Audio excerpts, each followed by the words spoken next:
This presentation is delivered by the Stanford Center for Professional Development.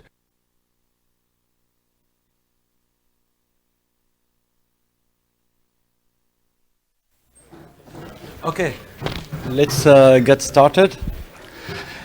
So today it's really a great opportunity for all of us to have a guest lecturer, one of the leaders in robotics vision, Gregory Hager from Johns Hopkins, who will be giving this guest lecture.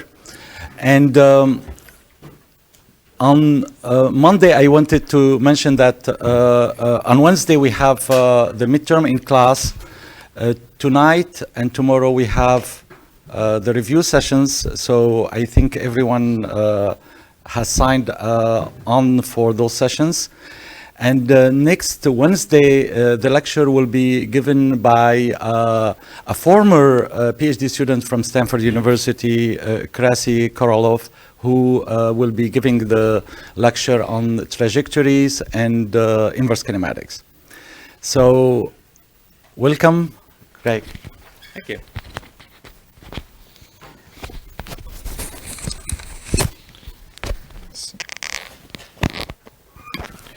So it is a pleasure to be here today, and thank you, Asama, for inviting me. So Asama told me he'd like me to spend a lecture talking about vision, and as you might guess, that's a little bit of a challenge. At last count, there were a few over 1,000 papers in computer vision in peer-reviewed conferences and journals last year. So summarizing all those in one lecture is a bit more than I can manage to do.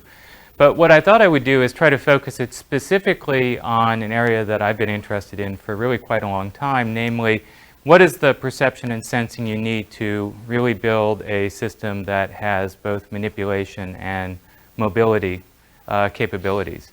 And so really this whole lecture has been designed to give you a taste of what I think the main components are, and also to give you a sense of what the current state of the art is.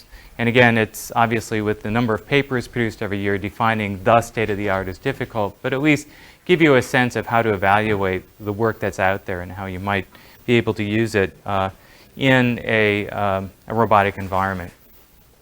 And so really I want to think of it as answering just a few questions, or looking at how perception could answer a few questions. So the simplest question you might imagine trying to answer is, where am I relative to the things around me? You turn a robot on, it has to figure out where it is, and in particular be able to move without running into things, be able to perform potentially some useful tasks that involves mobility. The next step up, once you've decided where things are, is you'd actually like to be able to identify where you are and what the things are in the environment. Clearly the first step toward being able to do something useful in the environment is understanding the things around you and what you might be able to do with them. The third question is, once I know what the things are, how do I interact with them?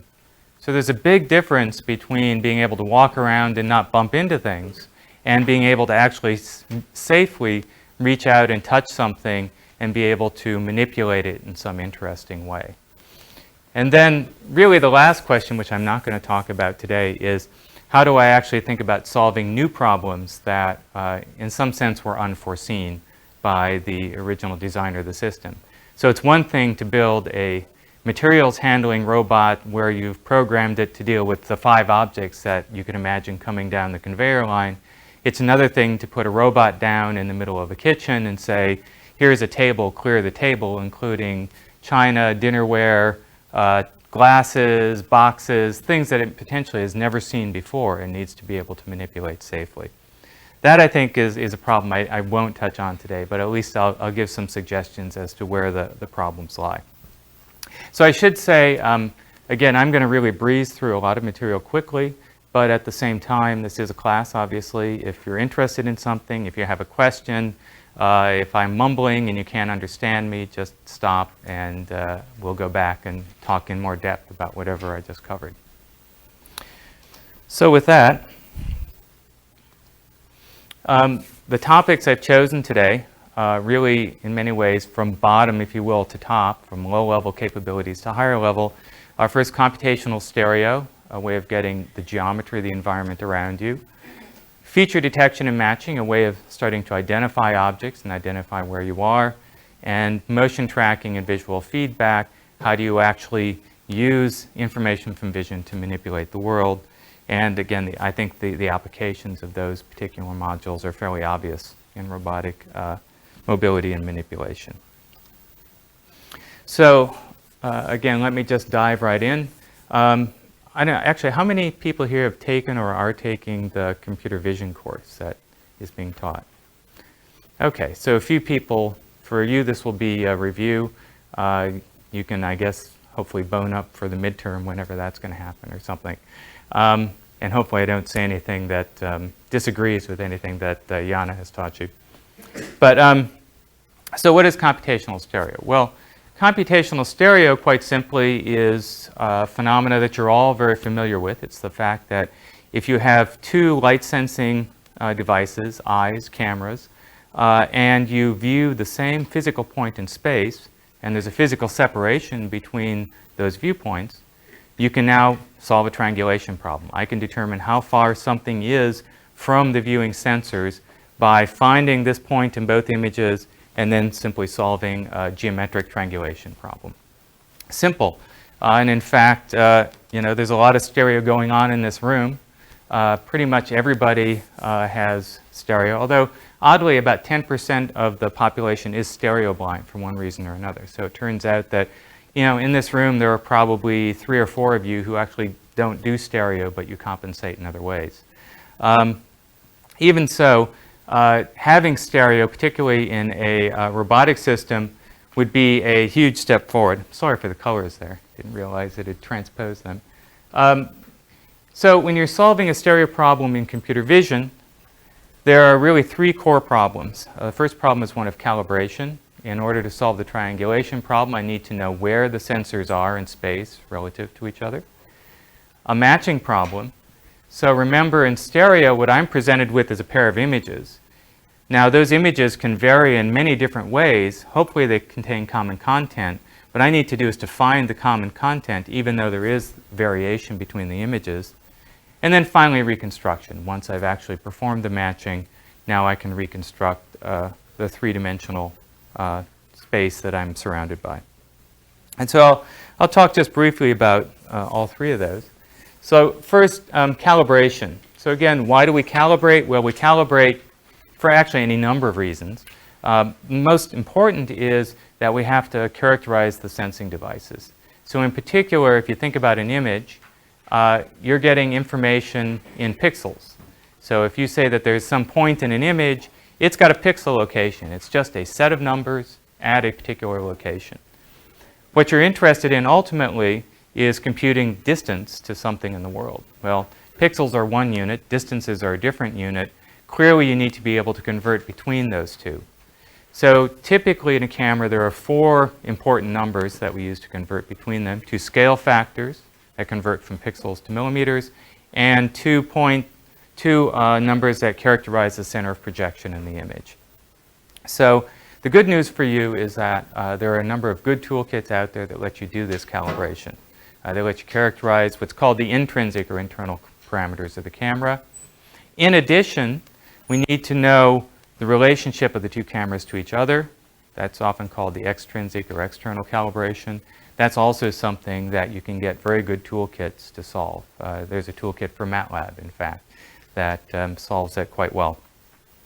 So calibration really is just getting the geometry of the system. So we're set up and we're ready to go. Now, for the current purposes, let's assume that we happen to have a very special geometry. So our special geometry is going to be a pair of cameras that are parallel to each other, and the image planes are coplanar, and in fact the scan lines are perfectly aligned with each other. So if I look at a point in the left image, if I wanted to find the same corresponding point in the right image of some physical point in the world, it's going to be on the same row. And in fact, that's going to be true for all the rows of the camera. So it's a really convenient way to think about cameras for the moment. So for a camera system like that, solving the stereo problem really is, from a geometric sense, quite simple. So what did I say? I've got a point on one camera line, I've got a point in another camera, the other camera, the same line. What I can do is effectively solve triangulation by computing the difference in the coordinates between those 2 points. Again, not to go into great detail, but I can write down the equations of perspective projection, which I've done here for 2 cameras, for what I call now the x coordinate. So in fact, on this last slide, I forgot to point it out, but I'm going to use a coordinate system, in fact, through this talk, which is x going to the right, y going down in the image, and I guess most of you should be able to figure out which direction z goes once I've told you those 2 things, right? Where's z go? Out the camera. So z is heading straight out of the camera lens. So that's the coordinate system we're going to be dealing with. So the things that we can find fairly easily in some sense are the x and y's of the point. The unknown is the z. So whenever I say depth, you can think of I'm trying to compute the z's. So I can write down perspective projection for a left camera and a right camera, which I've done here. They are offset by some baseline, which I've called b. I've also got the y projection, but it turns out to be the same for both cameras because I've scanline aligned them. So I've got 3 numbers, xl, xr, and y. I've got 3 unknowns, x, y, and z.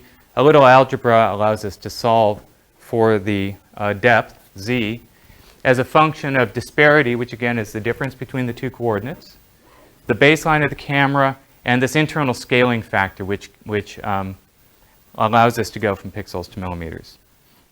Just a couple things to notice about this. Depth is inversely proportional to disparity. So the larger the disparity, the smaller the depth. Makes sense. I get closer, my eyes have to keep going like this more and more and more to be able to see something. It's proportional to the baseline. If I could pull my eyes out of my head and spread them apart, I could get better accuracy.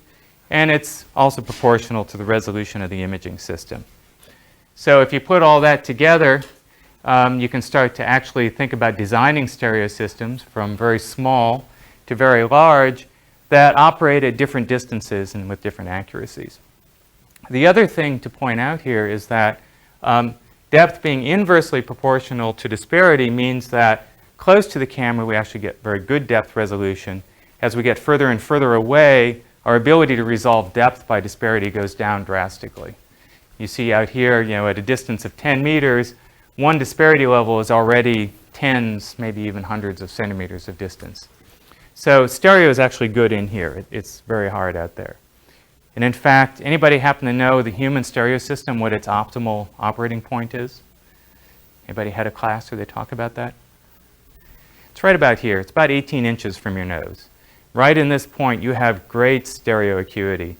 You get in here and your eyes start to hurt. You get out here past about an arm length, and it just turns off. You actually don't use stereo at long distances. You're really just using it in this workspace, and of course it makes sense. We're trying to manipulate, right? Well, I made a strong assumption about the cameras. I said that they had this very special geometry. And back in the good old days when I was your age, those are the good days, by the way, just so you're all aware of that fact. You're in the good days right now, enjoy them. Back in the good old days, we actually used to try to build camera systems that had this geometry. Because if you start to change that geometry, you no longer get this nice scanline property. So in fact, if I rotate the cameras inward, if I start to look at the relationship between corresponding points, I start to get these rays coming out. So if I pick a point here, the line is now some slanted line. Well, it turns out, luckily, one of the things that's really been nailed down in the last decade or two is that doesn't matter. We can always take a stereo pair that looks like this, and we can resample the images so it's a stereo pair that looks like that. And in fact, by doing this calibration process, we get it. So the good news is I can almost always think about the cameras being these very special scan-line-to-line cameras. And so everything I'm going to say from now on is going to pretty much rely on the fact that I've done this so-called rectification process. So again, a very nice abstraction. I'll just point out, again, I'm not going to talk a lot about it, but the relationship that I just described. So how do if I have a point in one camera, how do I know the line to look for it on the second camera? Well, it's a function of the relationship, the rotation, and the translation between the 2 cameras. And it turns out, this is again something that really has been nailed down in the last couple of decades, I can estimate this from images. So in fact, I could literally take a pair of cameras, put them in this room, do some work, and I could figure out their geometric relationship without having any special apparatus whatsoever. What it also means is, instead of doing stereo, I could literally just take a video camera and walk like this, process the video images, and effectively do stereo from a single camera using the video. And that's because I can estimate this matrix E and that relationship up there, which, if we worked out what E was, it turns out to contain the rotation and translation between the two camera systems. And once I know that, I can do my rectification and I can do stereo. So actually, stereo is a special case in some sense of taking a video and processing it to get motion and structure at the same time. So again, that's a whole lecture. We won't go in there, but suffice to say that from a geometric point of view, we can actually deal with cameras now in a very general way with relatively little a priori assumptions about how they start. Okay, so geometry calibration is done. I now want to reconstruct. But to do reconstruction, I need to do matching. I need to look at a pair of images and say, hey, there's a point here and that same point is over there, and I want to solve the triangulation problem. So there are two major approaches, feature-based and region-based matching. So feature-based, obviously, depends on features. I could run an edge detector in this room. I could find some nice edges, the chairs, the edge of people, the floor, and then I could try to match these features between images. And now for every feature, I'm going to get depth. So if you do that, you end up with these kind of little stick figure type cartoons here. So here's a set of bookshelves, and this is a result of running a feature-based stereo algorithm on that. So you can see on the one hand, it's actually giving you kind of the right representation, right? The major structures here are the shelves, and it's finding the shelves. But you notice that you don't get any other structure. You're just getting those features that you happen to pull out of the image. So the other approach is to say, forget about features. Let me try to find a match for every pixel in the image, a so-called dense depth map. Every pixel's got to have some matching pixel, or at least up to some occlusion relationships. So let's just look for them and try to find them. And so this is a so-called region matching method. I'm going to actually pick a pixel plus a support region, try to find the matching region in another image. And this has been a cottage industry for a very long time. And so people pick their favorite ways of matching, their favorite algorithms to apply to those matches, and so on and so forth. So again, a huge literature in doing that. There are a few match metrics which have come to be used fairly widely. Probably the most common one is something called the sum of absolute differences. It's right up there. Or more generally, I've got something called zero mean SAD, or sum of absolute differences.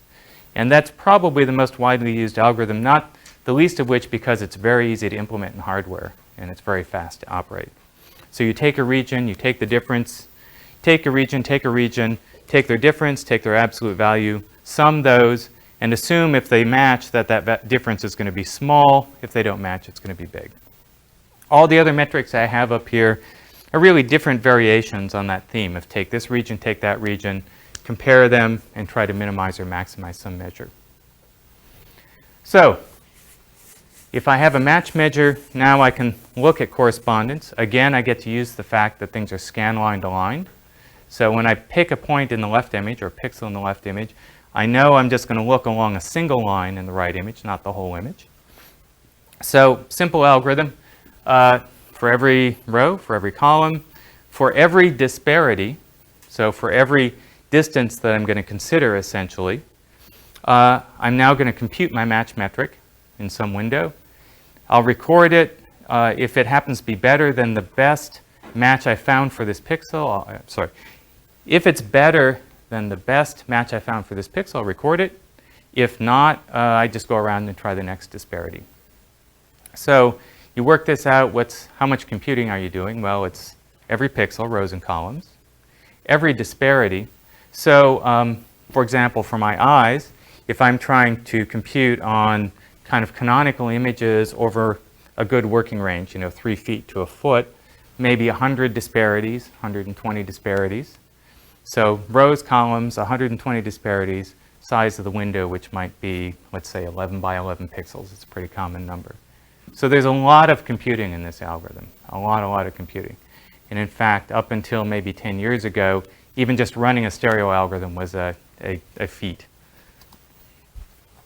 Just point out that it turns out that the way I just described that algorithm, although intuitive, is actually not the way that most people would implement it. There's a slightly better way to do it. This is literally MATLAB code. So for anybody in computer vision, this is the MATLAB to compute stereo on an image. And you can see the main thing is I'm actually looping first over the disparities, and then I'm looping over effectively rows and columns, doing them all at once. The reason for doing this without going into details is you actually save a huge number of operations in the image.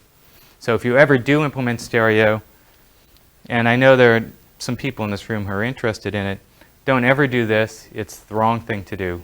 Do it this way. It's the right way to do it. And if you do this, you can actually get pretty good performance out of the system. Just one last twist to this. So one of the things that's going to happen if you ever do this is you're going to be happy because it's going to work reasonably well, probably pretty quickly. And then you're going to be unhappy because you're going to see it's going to work well in a few places and it's not going to work in other places. Someone in computer vision, can you give me an example of a place where this algorithm is not going to work? Or is unlikely to work? A situation. Very simple situation. Rotating. I'm sorry? Rotating. I can't hear you. Rotating.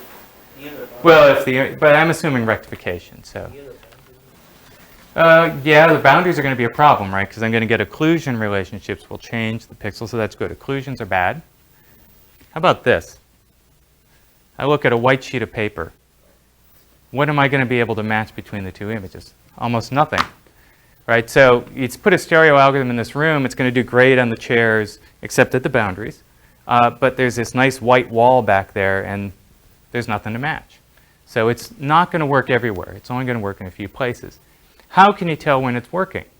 You know, it's one thing to have an algorithm that does something reasonable. It's another to know when it's actually working. And the answer turns out to be a simple check is I can match from left to right, and I can match from right to left. Now, if the system's working right, they should both give the same answer, right? I can match from here to here, here to here. It shouldn't make any difference. Well, when you have good structure to the image, that will be the case. But if you don't have good structure to the image, it turns out you usually are just getting random answers. And so I said something like 100 disparities, right? So the odds that you pick the same number twice out of 100 is really pretty small. And so it turns out that almost always the disparities differ, and you can detect that fact. And it's called the left-right check. On a multi-core processor, it's great because you have one core doing left to right, one core doing right to left. At the end, they just meet up and you check their answers. Here's some disparity maps. These are actually taken from an article by Cork and Banks some years ago, just comparing different metrics. And here I just happen to have two. One is so-called SSD, sum of squared differences. The other is zero mean normalized cross-correlation. A couple just quick things to point out. So like on the top images, you can see that the two metrics that they chose did about the same. You can also see that you're only getting about maybe 50% data density. So again, they've done the left-right check. Half the data is bad. So kind of another thing to keep in mind, 50% good data. Not 100%, not 20% either. 50% good data maybe. Second row, why is there such a difference here? Well, there's a brightness difference. I don't know if you can see, but the right image is darker than the left. Well, if you're just matching pixels, that brightness difference shows up as just a difference it's trying to account for. In the right column, they've taken so-called zero meaning. They've subtracted the mean of the neighborhood of the pixels, gets rid of brightness differences, pulls them into better alignment in the brightness range, and so they get much better density. And this is just an artificial scene. I think the most interesting thing there is it's an artificial scene. You've got perfect photometric data, and it still doesn't do perfectly because of these big areas where there's no texture. And it doesn't know what to do. So it's producing random answers. The left-right check throws it out. So left-right check does not have any guarantees. There are no guarantees. That's correct. There are some cases It could make a mistake, but the odds that it makes a mistake, it turns out, are quite small. It actually is. I should say it's a very reliable measure because usually it's going to pick the wrong pixels. Occasionally, by chance, it'll say yes, but those will be isolated pixels typically. Usually, if you're making a mistake, you don't make a mistake on a pixel, you make a mistake on an area. And what you're trying to do is to really kind of throw that area away. But a good point. It's not perfect. But actually, in the world of vision, it's one of the nicer things that you get for almost free. I'll just say that these days, a lot of what you see out there is real-time stereo. So starting really about 10 years ago, people realized if they're smart about how they implement the algorithms, they can start to get close to real time. Now you can buy systems that run pretty much in software and produce 30 frames a second stereo data. Now, it's kind of just a mention that, I said that the data is not perfect. Well, the data is not perfect, and as a result, if you could imagine what you'd like to do is take stereo and build a geometric model. Right? I'd like to do manipulation. I want to take this pen, I want to have a 3D model, and then I want to generate or manipulate 3D.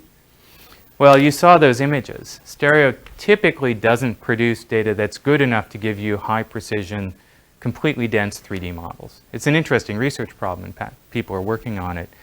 But it's a great modality if you just want a kind of rough 3D description of the world.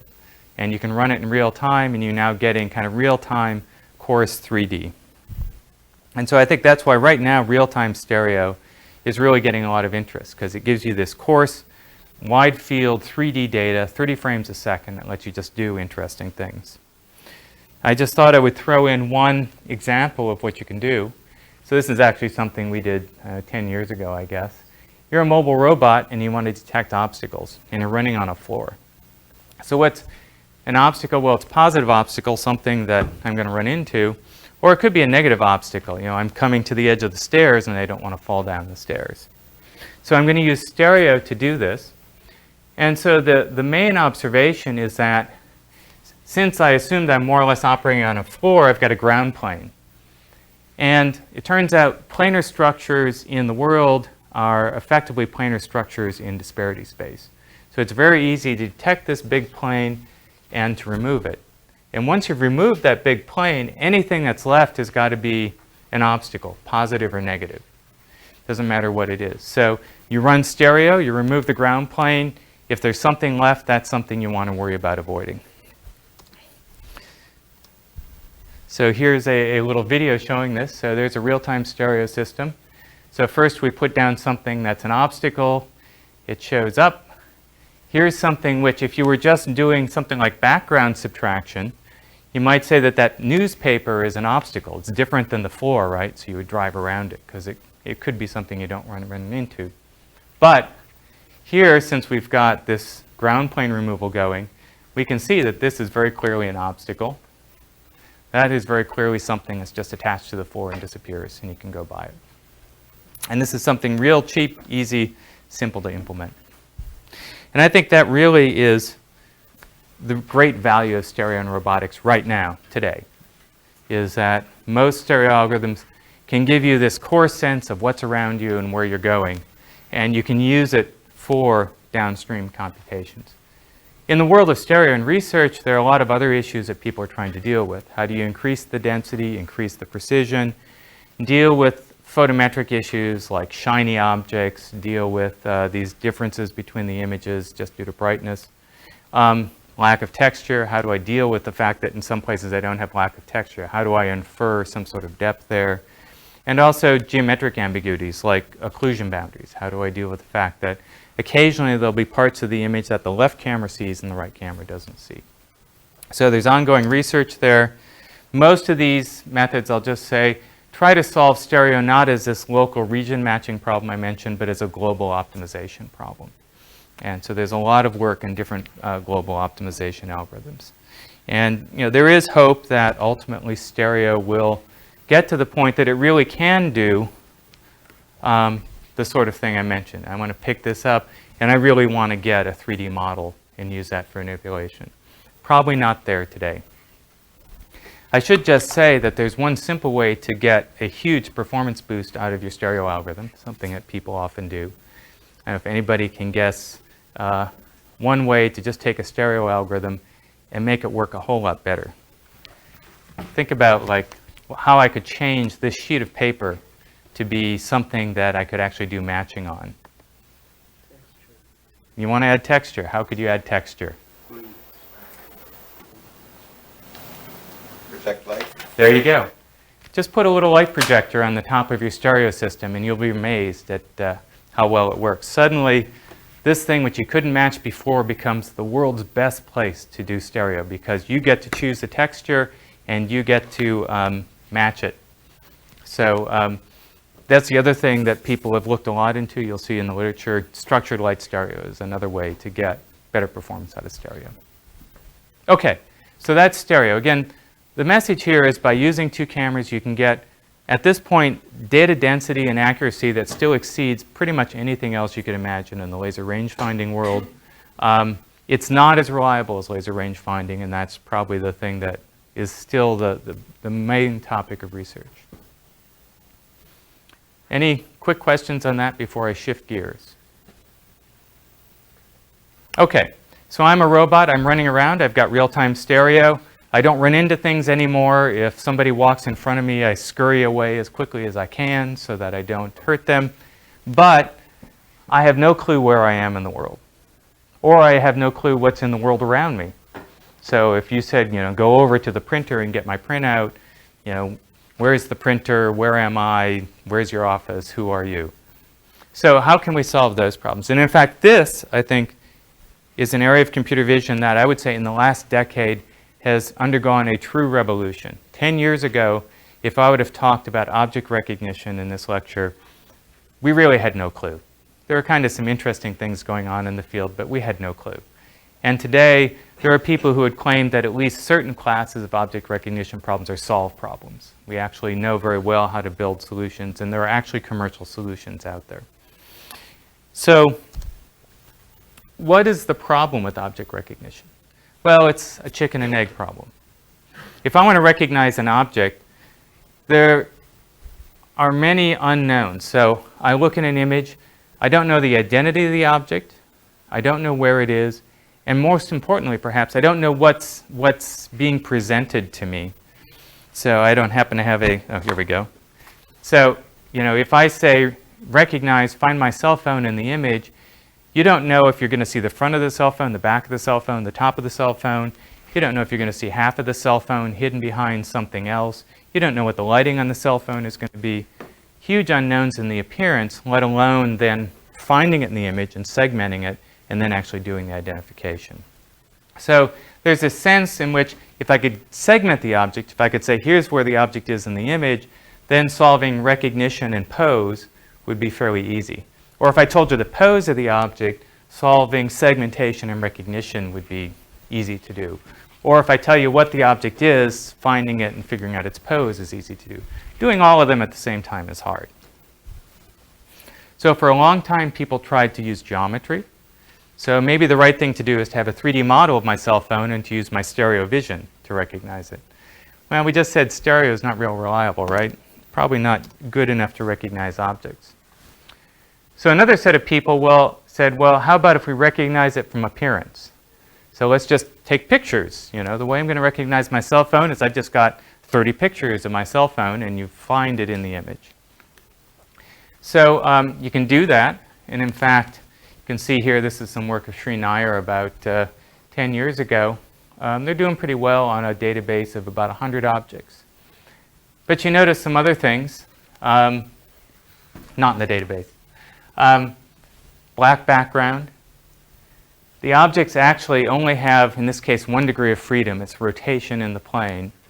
So yes, they've got 100 objects, but the number of pictures, or the number of images they can see is fairly small. No occlusion, no real change in lighting. So this is interesting. You know, in some sense, it generated a lot of excitement because it's probably the first system that could ever do 100 objects. But it did it in this very limited circumstance. And so the question was, well, how do we bridge that gap? How do we get from hundreds to thousands and do it in the real world? And really the answer, you can almost think of it as combining both the geometry and the appearance-based approach. So the observation is that views were a very strong constraint. Giving you all these different views and recognizing from views worked for 100 objects. But it's just hard to predict a complete view. It's hard to predict what part of the cell phone I'm going to see. It's hard to get enough images of it to be representative. It still doesn't solve the problem of occlusion if I don't see the whole thing. So views seem to be in the right direction, just not quite there. So Cordelia Schmidt did a thesis in 1997 with Roger Moore, where she tried a slightly different approach. She said, well, what if instead of storing complete views, we store, think of it as interesting aspects of an object. You know, if you were going to store a face, what are the interesting aspects? Well, there are things like the eyes, the nose, and the mouth. You know, the cheeks are probably not that interesting. There's not much information there. But the eyes and the nose and the mouth, they tell you a lot. Or, you know, my cell phone, you've got all sorts of little textures. So what if we just store, if you think of it this way, thumbnails of an object? So my cell phone is not a bunch of images, it's a few thousand thumbnails. And now suppose that I can make that feature detection process very repeatable. So if I show you my cell phone in lots of different ways, you get the same features back every time. Now suddenly things start to look interesting, because what the signature of an object is not the image, but it's these thumbnails. And I don't have to have all the thumbnails. You know, if I get half the thumbnails, maybe I'll be just fine. If the thumbnails don't care about rotation in the plane, that's good. If they don't care about scale, even better. So it starts to become a doable approach. And in fact, this is really what has revolutionized this area. And in particular, there's a set of features called Sift, Scale Invariant Feature Transform, which I know you've learned about in computer vision, if you've had it, developed by David Lowe, which really have become pretty much the industry standard at this point. In fact, you can download this from his website and build your own object recognition system if you want. Let me just talk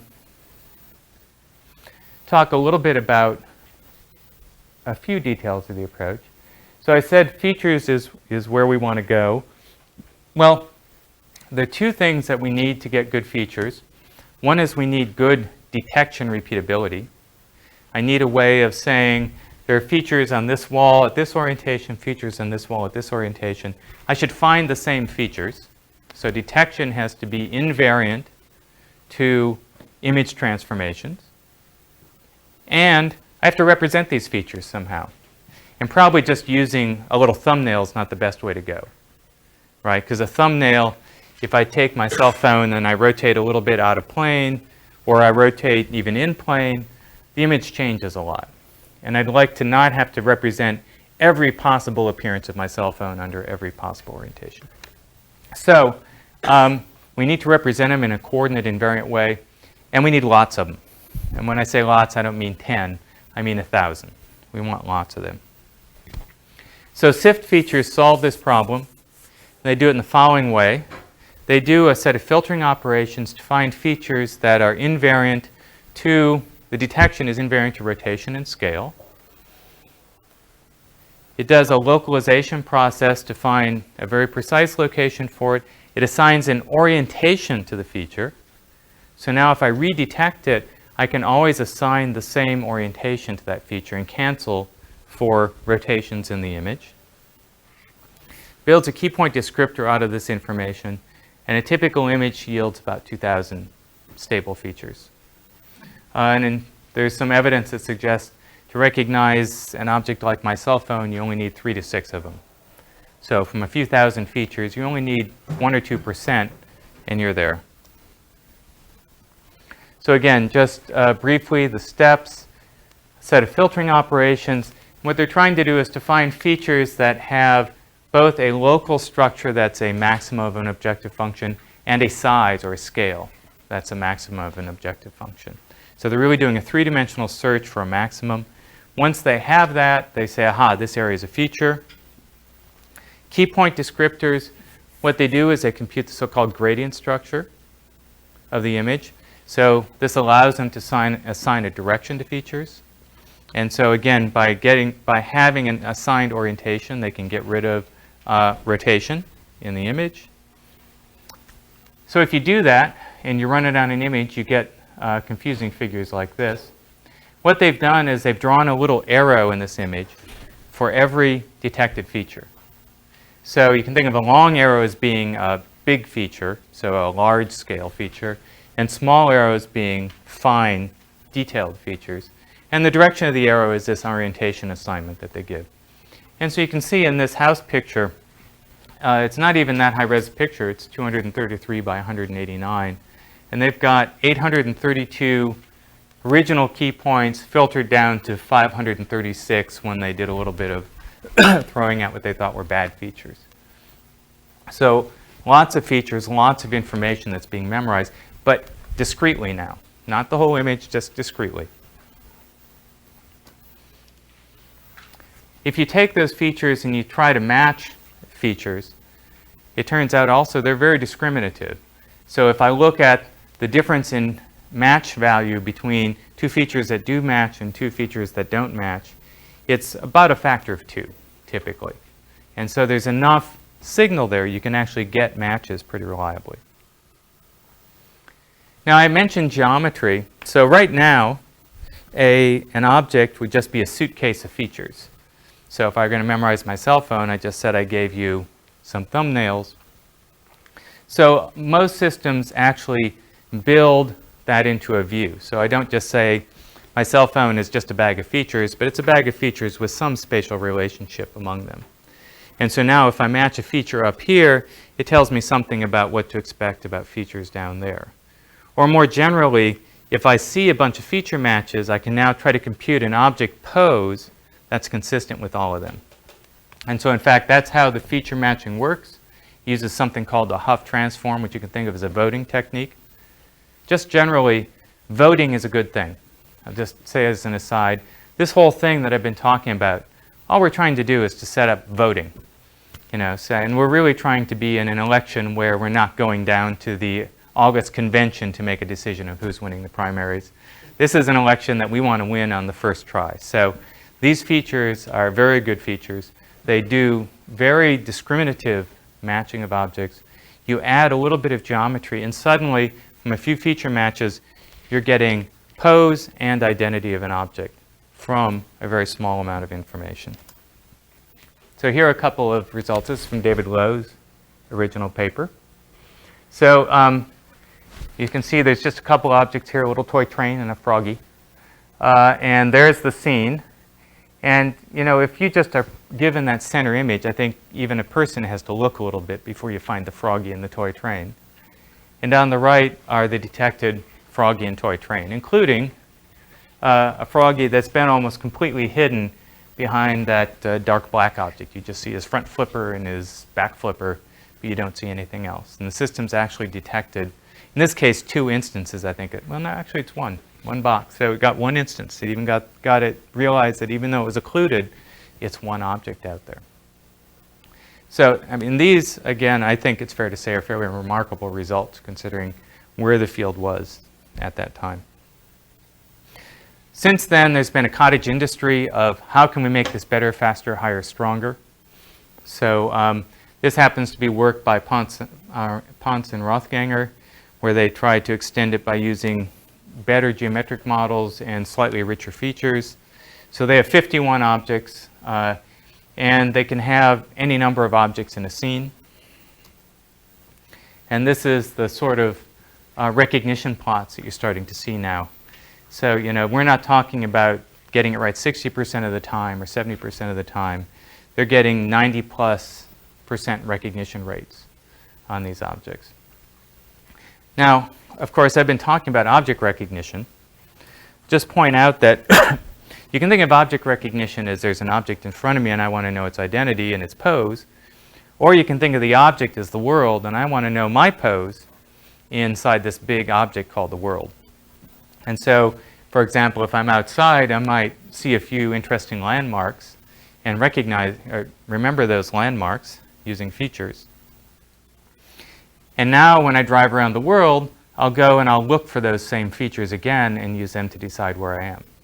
And so in fact, this is, again, work out of UBC, where they're literally using that same method to model the world, recognize, I'm in this room, I see a bunch of features. I go out in the hallway, I see a bunch of features. I go in the AI lab, I see a bunch of features.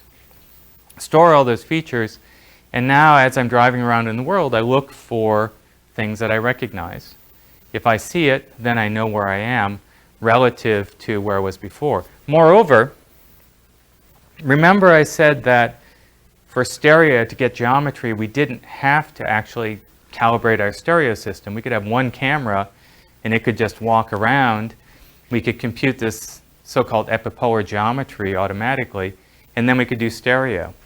So in fact, what they've done in this map is they've, from one camera as they're driving around, they're not computing just the identity, but the geometry of all these features around them. So they can build a real 3D map, just like you'd build with a laser rangefinder, but now just by matching features and images.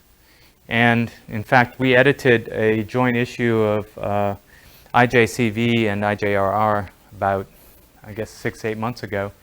And probably half the papers in that special issue ended up being, how can you use this technique to map the world in different variations and flavors? So again, it's a technique which really in many ways is there. You can download it from the web practically and put it on your mobile robot and make it run. And in fact, this is my favorite result. So this is the work of Ryan Eustace, who was a postdoc at Hopkins with Louis Whitcomb, who does a lot of underwater robotics. And so this is the Titanic. This is actually a Ballard expedition where they flew over the Titanic with a camera. And the goal was obviously to get a nice set of images of the Titanic.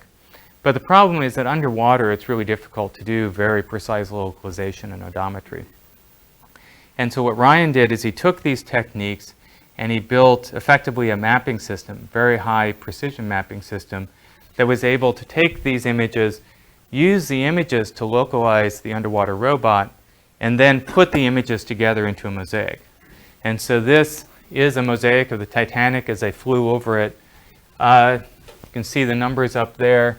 They actually ran for about 3.1 kilometers. They have, what is it, how many images? There it is, over 3,000 images, 3,500 images. Matched successfully, computed the motion of the robot successfully, filtered all this together, and were able to produce this mosaic. So really an impressive system. Do you have the 3D geometry of the Titanic? They actually have, so from this they actually do get the 3D geometry. I mean, in this mosaic they've basically projected it down, but they are computing up to the set of features that they're able to use, the 3D geometry. And actually the little red versus brown up there, the red I believe is the original odometry that they thought they had on the robot, and the brown is actually the corrected odometry that they computed. Or vice versa, I don't know which is which now. I can't remember if they did the two separate pieces or they did just one piece. But really impressive work, very nice. Also, it mentions here doing a Kalman filter. He built a special purpose Kalman filter that operated on the space of reconstructed images. So that is kind of the next piece of this puzzle. I guess I had one other thing in here. So a lot of people are interested in 3D now. So this is Peter Allen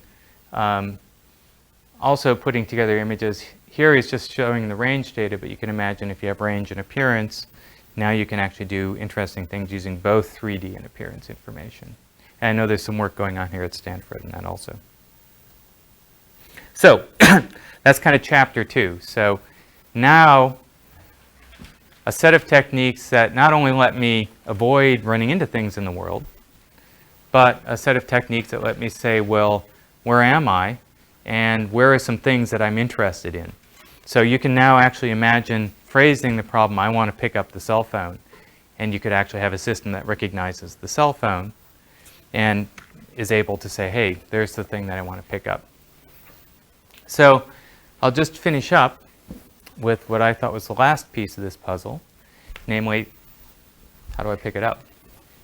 Well, I'm not going to tell you exactly how to pick it up. There's a lot of interesting and hard problems in figuring out how to put my fingers on this object to actually pick it up. But at least let's talk a little bit about the hand-eye coordination it takes for me to actually reach over and grab this thing. Or even better, if I do that, I don't want to drop this. If I do that, how do I actually catch it again? Which luckily I did. Otherwise, it'd be a very sad lecture. So I'm going to talk about this in two pieces. So one piece is going to be visual tracking. So we're now really moving to the domain where I want to think about moving objects in the world and having precise information about how they're moving, how they're changing. So visual tracking is an area that attacks that problem. And I know you saw a video maybe a week ago of a humanoid robot that was playing badminton or ping pong or volleyball I think it was. And so I think Professor Khotib had already explained that they're doing some simple visual tracking of this big colored thing coming at them, and they're using that to do the feedback. Well, so big colored things are nice.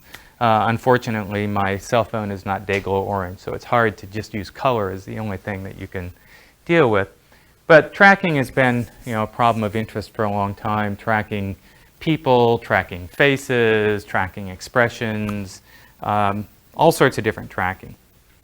So what I think is interesting is first to say, well, what do you mean by tracking to begin with? It's kind of cool to write a paper that says tracking of X, but no one's ever defined what tracking is. So I have a very simple definition of visual tracking, which simply says, I'm going to start out with a target. My face is going to be the canonical target here. So at time 0, for some reason, you've decided that's the thing you want to track. And the game in town is to know something about where it is at time t. And the something about where it is what you in principle get to pick. So there's going to be a configuration space for this object. The simplest thing is your big orange ball. It's just round, so it's got no orientation. It just has a position in the image. So its configuration is just where the heck is the orange ball. But you can imagine, my cell phone has an orientation, so presumably orientation might be part of the configuration. Or if I start to rotate out of plane, you get those out of plane rotations. In fact, if it's a rigid object, how many degrees of freedom must it have? They better know the answer to this. 6, yes. Believe me, there's no trick questions, and he knows what he's doing. So if he told you it's 6, it really is 6. There's no question there.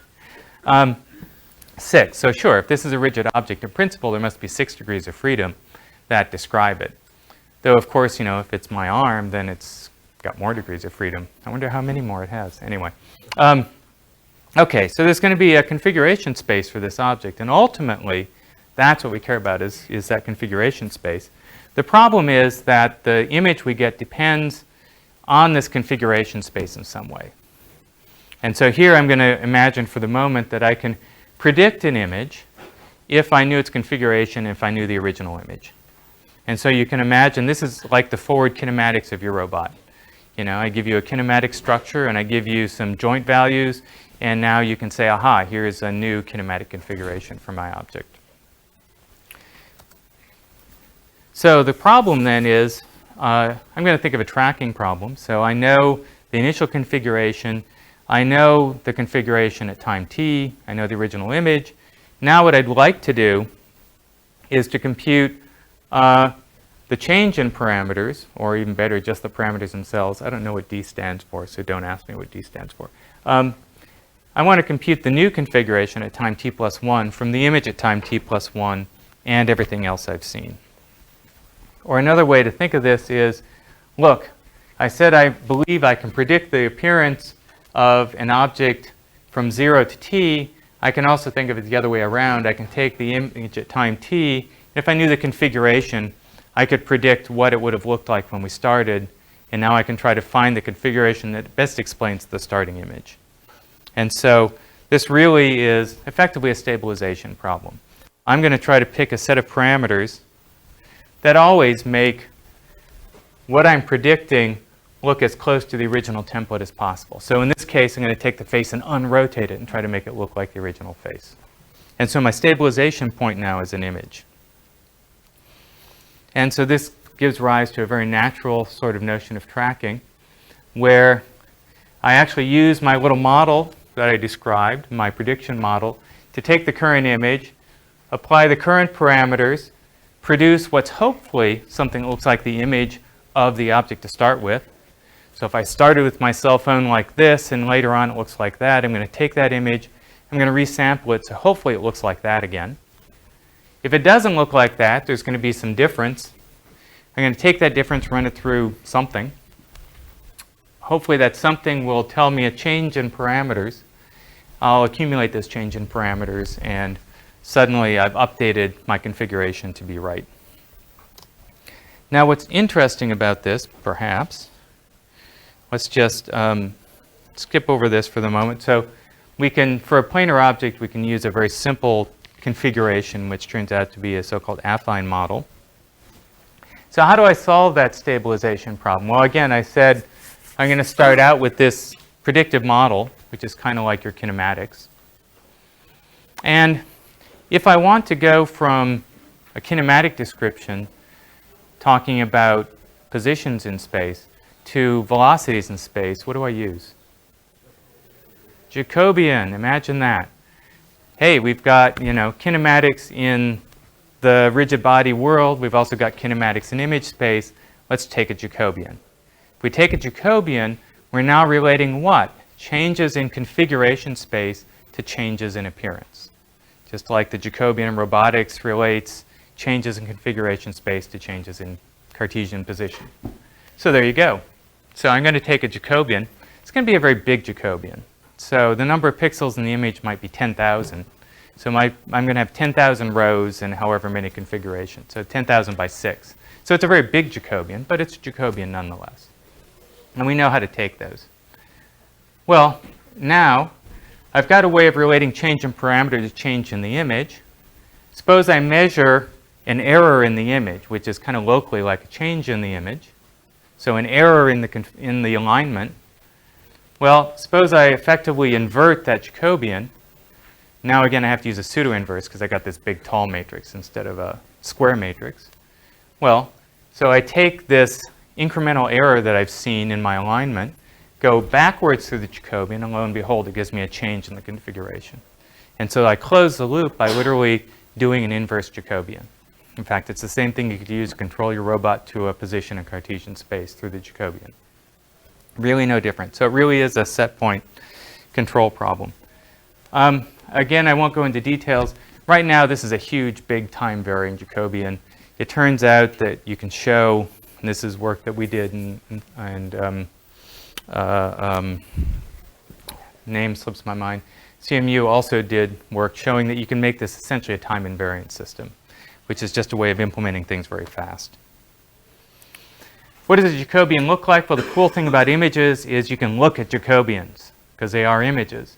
So this is actually what the columns of my Jacobian look like. So this is the Jacobian, if you look at the image, for a change in x direction, motion in x. And it kind of makes sense. You see it's basically getting all the changes in the image along the rows, along the rows. Y is getting a change along the columns. Rotation is kind of getting this velocity field in this direction, so on and so forth. So that's what a Jacobian looks like if you never saw a Jacobian before. It turns out that what I showed you is for planar objects. You can do this for 3D. So my nose sticks out a lot. If I were to just kind of view my face as a photograph and I go like this, it doesn't quite work right. So I can deal with 3D by just adding some terms to this Jacobian. And in fact, you'll notice, what can I say? I've got a big nose, and so that's what comes out in the Jacobian of my face, is my nose. Tells you which direction my face is pointed. Again, we can deal with illumination. And this is actually probably a little more interesting. I can also deal with occlusion while I'm tracking. Because if I start to track my cell phone and I go like this, well, lo and behold, there's some pixels that don't fit the model. So what I do is I add a little so-called reweighting loop that just detects the fact that some things are now out of sync. Ignore that part of the image. So you put it all together, and you get something that looks not like that. So just so you know what you're seeing, remember I said this is a stabilization problem. So if I'm tracking something right, I should be stabilizing the image. I should be subtracting all the changes out. So that little picture in the middle is going to be my stabilized face. I'm going to start by tracking my face.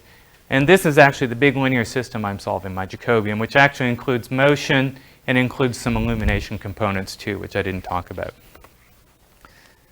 So I'm just showing you the Jacobian. You can kind of see a little frame flashing. This is a badly made video. It was back when I was young and uninitiated.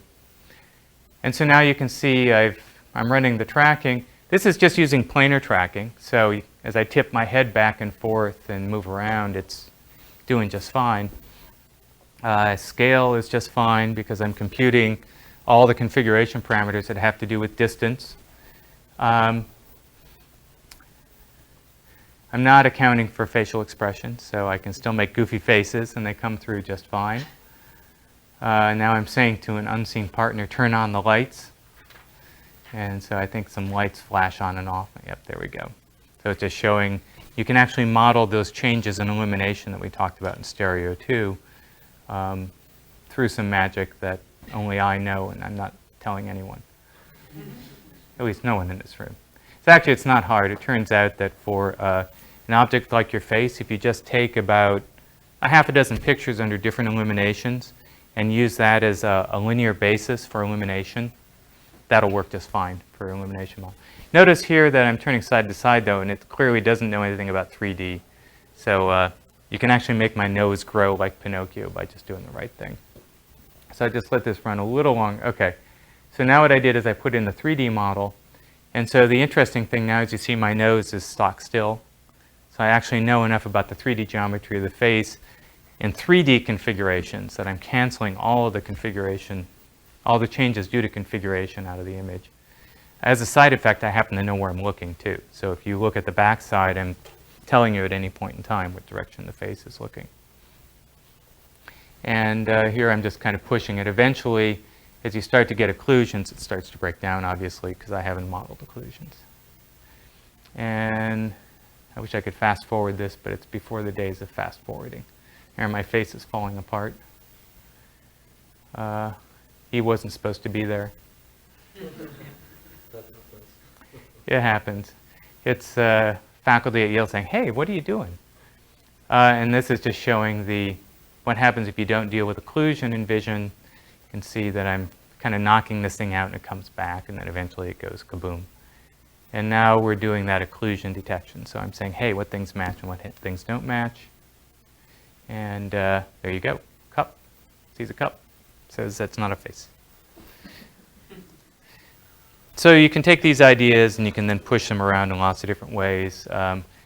This is actually using 3D models. Here we're actually tracking groups of individuals and regrouping them dynamically as things go on. Here is probably the most extreme case. So this is actually tracking 2 Da Vinci tools during a surgery where we learned the appearance of the tools actually as we started. So there's 18 degrees of freedom in this system. So it's actually tracking in an 18 degree of freedom configuration space during the surgery. Okay, very last thing. I have 10 minutes. I'm racing for home now. So I can track stuff. Cool. So what? It's fun. But the thing I said I wanted to do eventually was to finally manipulate something.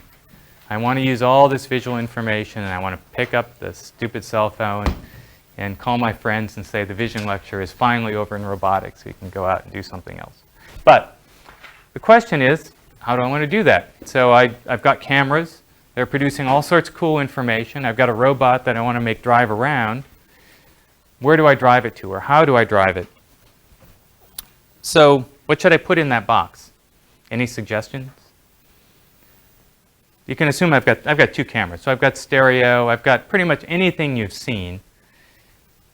Anybody think of I don't care which way you want to think of it. What could you put in that box? What information would you use and what would you put in the box?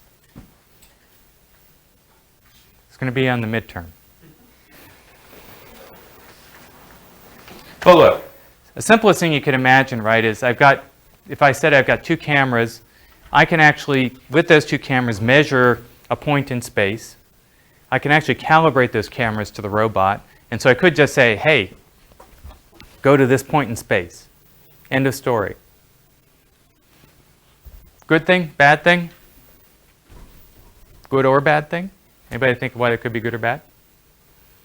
Yeah. It's bad because if you run into anything on the way, then you can't really accommodate for that. Right. So, okay, you're not monitoring. If I could monitor in real time, right? So that would get rid of at least that problem. What if my robot's not a real stiff robot? What if my kinematics aren't great? Like, turns out the Da Vinci kinematics aren't that great. So I could reach out to a point in space, but maybe my arm goes here or there instead. Right? So the cameras just tell me to go somewhere, but it's not really closing the loop. So what if I do one better? What if I compute the position of my finger, track it, let's say, and I compute the position of the phone in 3D space? Now I can actually close the loop. I can say, I want to make this distance 0, and we could write down a controller that would actually do that. Pick your favorite controller. I know Osama has some ideas of what they should be, but pick your favorite. So, and that will work. In fact, that'll work pretty darn well, it turns out. But suppose that my cameras are miscalibrated. And in fact, suppose